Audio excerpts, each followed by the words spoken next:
What is going on, everyone? It is MC Politics, and welcome guys back to a brand new video. But before we get started, make sure you guys like the video down below, subscribe to the channel if you're new or enjoy today's content, hit the bell for notifications so you guys don't miss out on any future content. And if you guys have any questions, thoughts, comments, or concerns, leave them in the comment section below this video, and we are going to go ahead and get started. So today I wanted to fill out a 2026 governorship map just like I did with my 2026 Senate map for the 2026 midterms under a Donald Trump non-consecutive second term. I will also be uploading a 2026 House of Representatives prediction in the coming days, as well as doing a 2025 election predictions for the off-year elections in November as well. And we have a lot of governorships to talk about for the upcoming midterm, considering the fact that Republicans probably could net gain governorships. I don't really see a scenario where Democrats are going to net gain governorships in the scenario unless things change up in like maybe the New England area or maybe like down in the South, like in a place like Georgia or something like that. It's more than likely Republicans are going to net gain governorships. So let's go ahead before we fill out this map. I do have the wiki map here showcasing the term limited Democrats and term limited Republicans and Republican and Democrat incumbents that haven't announced their runs yet or are running for re-election again as indicated in light red and light blue. So we're going to go ahead here and fill out the safe Republican states and safe Democratic states, states that we don't really have to talk about too much in this upcoming election. Idaho, Wyoming, South Dakota, Nebraska. I am tempted to put Oklahoma in the likely column just because the Kevin State administration isn't really that popular in Oklahoma and he's kind of weak in regards to issues like education and crime. But I think since this is an open race, I do think as of right now it does start off as safe. Our governorships in Oklahoma tend to be a little bit competitive compared to statewide Senate and presidential races. But for right now, we're going to keep this as safe R. Arkansas, Tennessee, Alabama, South Carolina. Yeah, we're going to put Texas in that column. I see Greg Abbott winning re-election by around 15% or more, so that's going to hold for Republicans. Phil Scott, he's not losing in Vermont. I really don't got to say much there. Alaska we'll talk about. I don't really think Alaska. Florida, I'm going to put in the safe Republican column right now until I see prominent Democratic challengers run. I really don't know if any prominent Democrats are announcing a run. I mean, nobody really notable. Yeah, I'm going to keep it as safe R for right now. You're seeing a lot of Latinos trend Republican in Florida. You're seeing a lot of retirees from the Midwest and a lot of these blue areas move into places like Florida and Georgia and move down south. So I do see Republicans holding on to Florida by around 10 points or more, even in a Trump midterm. And that is all for the Republican safe states. So for Democrat safe states, we got California, Hawaii, Colorado. Illinois could be competitive for right now. I'm going to keep it safe for the time being. Josh Shapiro, he's pretty popular as governor. I think he has around upper 50s or like a 60% approval rating as governor. So I'm going to keep that one as a safe Democrat for the time being. Maryland, Connecticut, Rhode Island, Massachusetts will all be safe Democratic. And I believe that is all for the safe Democratic seats. For likely Republican and Democratic states, we got New Hampshire, Iowa, Kansas, Nevada, and we'll talk about Alaska in a little bit. I think that one's going to be lean. I will talk about that one last. So for New Hampshire, Kelly Ayotte, she should win pretty easily. She won by around like 8 points or so in the 2024 election. We can actually take a look at that real quick because I really don't know entirely.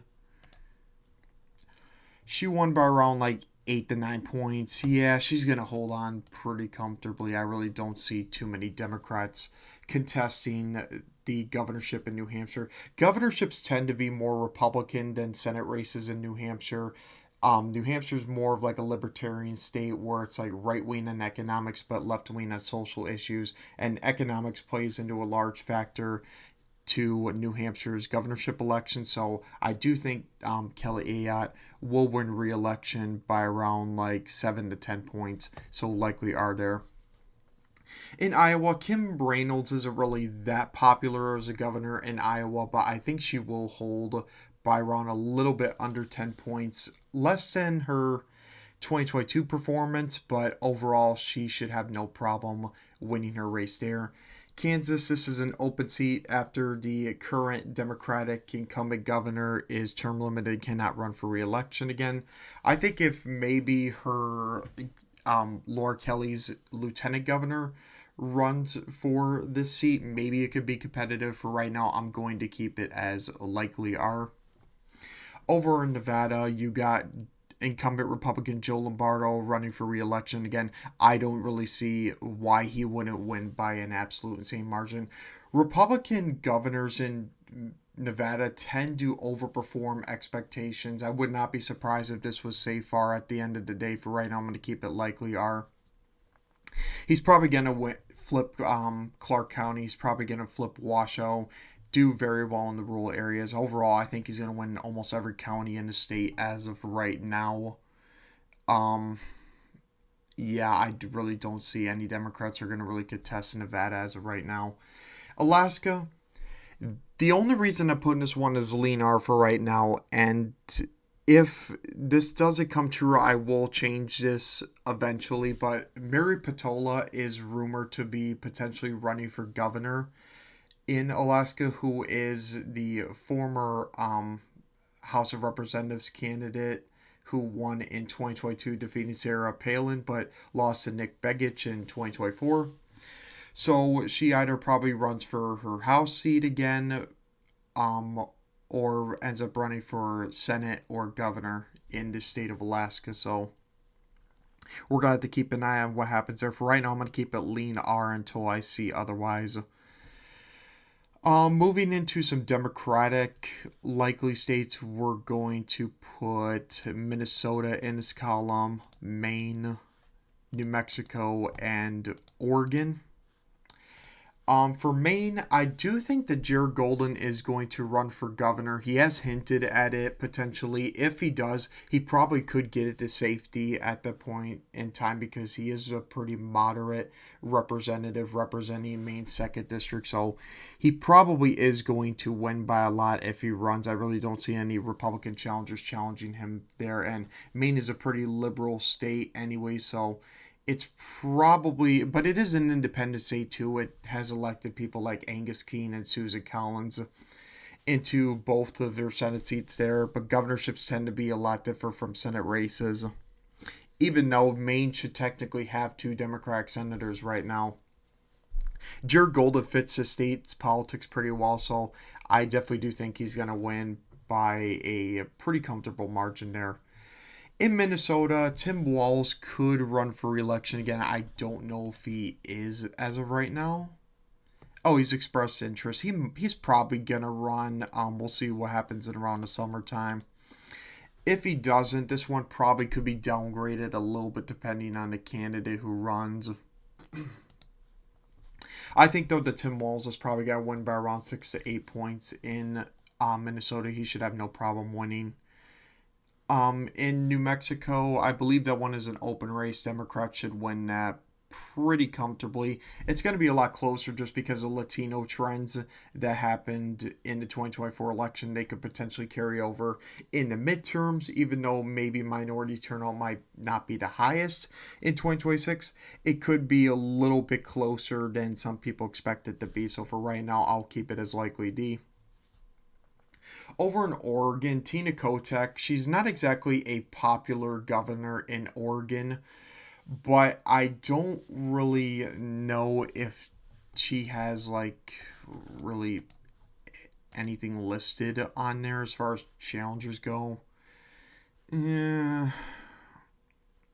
It's probably going to be closer just because progressives don't really perform as well in a place like Oregon, even though it's a progressive state. Like, they'll do well around the Portland area, but throughout the rest of the state, they're not going to do as well. And I think she's going to win by more than she did in 2022, but it's only going to be around a likely margin.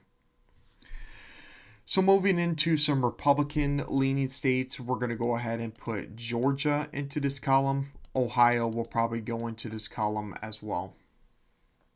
So we'll start off with Ohio and then move our way into Georgia. So for Ohio, Vivek Ramaswamy pretty much is going to win the primary for Republicans in that state. He's more of a libertarian candidate, which doesn't necessarily perform that well for Republicans in Ohio, because libertarians don't exactly appeal to working class rural or like northeastern folks throughout the state.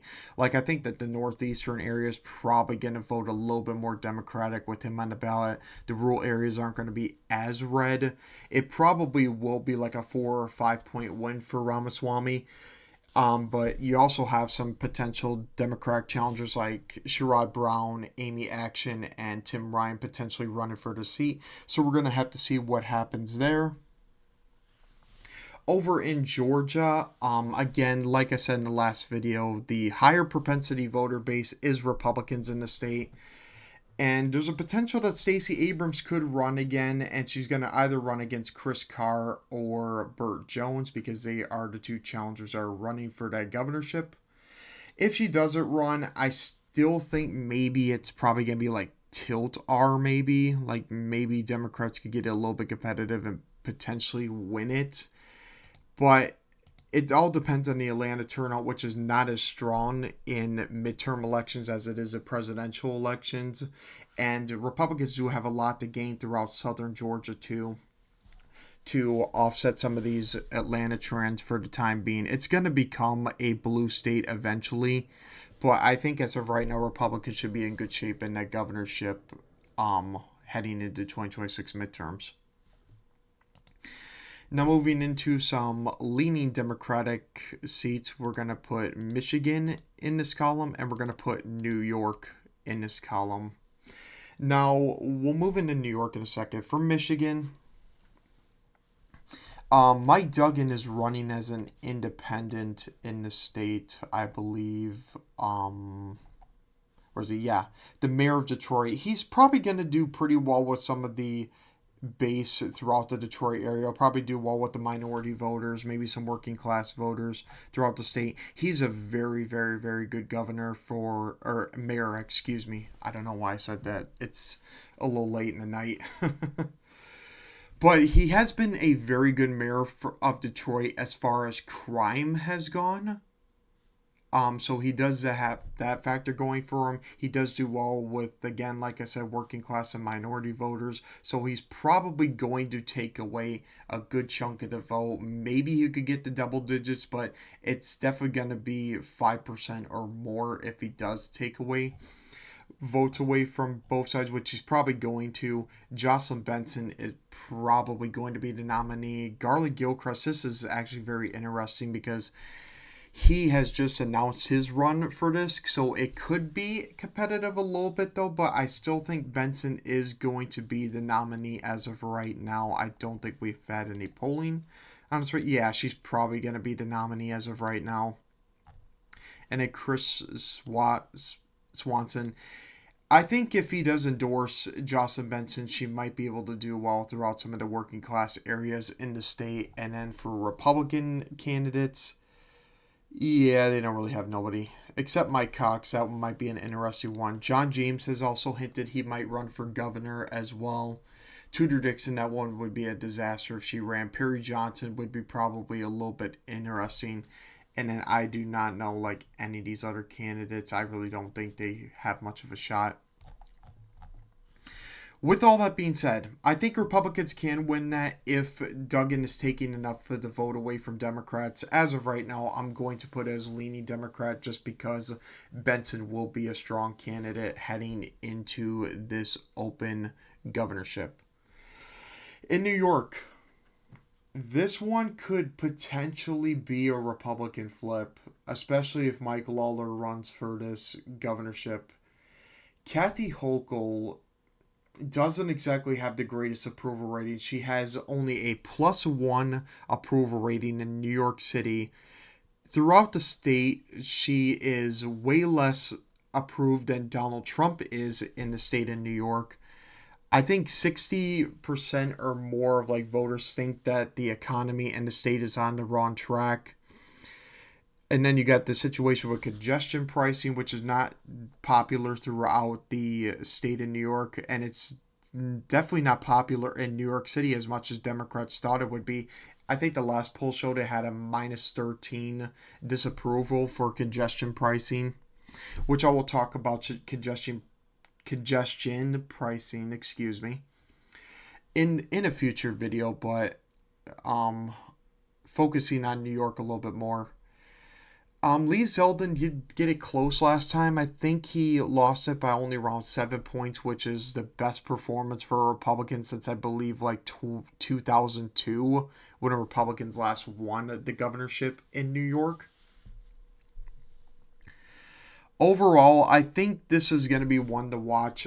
You could probably put this one as tilty. I'm going to leave it as lean D right now. I think Hochul probably wins by around 2 to 4 points, but her approval rating is falling off a cliff. Republican registration is doing very good in the state of New York. Yeah, definitely a lot of concerning signs for Hochul. I can't put it as a Republican right now, a Republican flip, but definitely Kathy Hochul will hold on, but it's not going to be by a comfortable margin as of right now. For the toss-up states, we got Wisconsin, which we'll talk about first, and then we'll go into Arizona for the last state. Eric Hovde has announced his run for Republicans, and I do not know if Tony Evers is running for re-election or not. He's expressed interest. He might run again. If he does, that one probably does hold for Democrats. But third-term incumbents in Wisconsin, they tend to have a harder time winning re-election than two-term governors. So that is something to keep an eye out for. Eric Hovde actually almost knocked off the Senate race against Tammy Baldwin in 2024. So that is something to keep in mind. Eric Hovde expressed his run for governor on Twitter, but it says it's a potential. We'll have to see what happens there. I think he's going to run. Tiffany has also expressed interest in running. He probably is a strong candidate too. Rebecca Kleefish probably might run again, although I really don't think she's that great of a candidate. And then Democrats, they have some people who are probably good, like the Attorney General, the Secretary of State. Maybe they could lose this time around, but in an open race. But I do think that if Tony Evers runs again, he probably does win by like a point or less for Democrats. Just because I think he'll do well in like the wild counties. He'll probably do well throughout the Green Bay area. I think the driftless areas aren't going to turn out as Republican as they did in the presidential election, so this might be a little bit concerning for Republicans in the state of Wisconsin for their governorship. And then we got the final state, Arizona. I'm just going to put this one as Tiltar. Katie Hobbs has an approval rating of like 30 to 40% in the state of Arizona. She made a lot of interesting comments in regards to immigration. She said she would not comply with ICE or Trump's immigration policies, which is not a good look for the state considering Arizona was a state that immigration was a major factor in the 2024 election. It was like 20% of voters made it like their top priority compared to like Democrats who ran on abortion. It was like in single digits, if that. Maybe even lower, like below 5% maybe.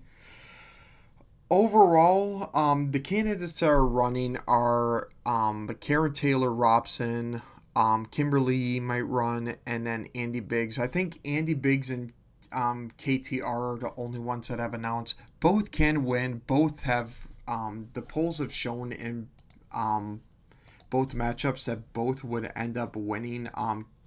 Karen Taylor Robson might be a little bit more electable, but she definitely has some concerns regarding immigration. Andy Biggs, a lot of people have compared her to the next Carrie Lake. He could win as well if he ties Katie Hobbs to immigration, and that is the test that is going to happen. Whether Andy Biggs or Katie Hobbs will be tied effectively in the governorship, because again, branding your opponent is going to be a major concern as far as gaining momentum in the governorship, and it will make all the difference in this race. I think Andy Biggs could win. He's probably going to be the nominee at this rate. Maybe Karen Taylor Robson could. She does have the Donald Trump endorsement. I think either way, right now, I'm going to keep this one as tilt R for the time being, just because we don't have a lot on this race, and I do not see Katie Hobbs having much of a shot at holding on in many circumstances, unless, like, Andy Biggs completely collapses or something like that. Carrie Lake isn't going to run for the seat, which is a good thing in Republicans potentially flipping this governorship. So we're going to have to wait and see. Immigration is going to be a huge factor for the state of Arizona. So with that being said, we have the final governor map. Republicans gain Kansas and Arizona, and then Democrats do not gain any seats. So Republicans did not gain 2 governorships in a Donald Trump midterm as of right now. And then the generic ballot, I see it being around, again, D+2 or 3, just like I said in my Senate prediction video.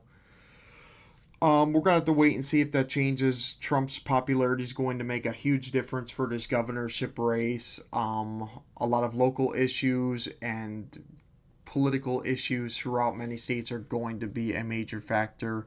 Some state Republicans could avoid potential Democratic wins if Trump's approval rating does still remain unpopular because of maybe economic conditions, but we're going to have to wait and see what happens. So with that being said, guys, I hope you guys enjoyed today's video. Please rate, comment, subscribe. Drop a like if you like today's video. Questions, comments, concerns, or thoughts could go in the comment section below the video. Hit the bell for notifications so you guys don't miss out on any future content. And with that being said, guys, I will see you in the next video. Take care, everyone, and have a great day.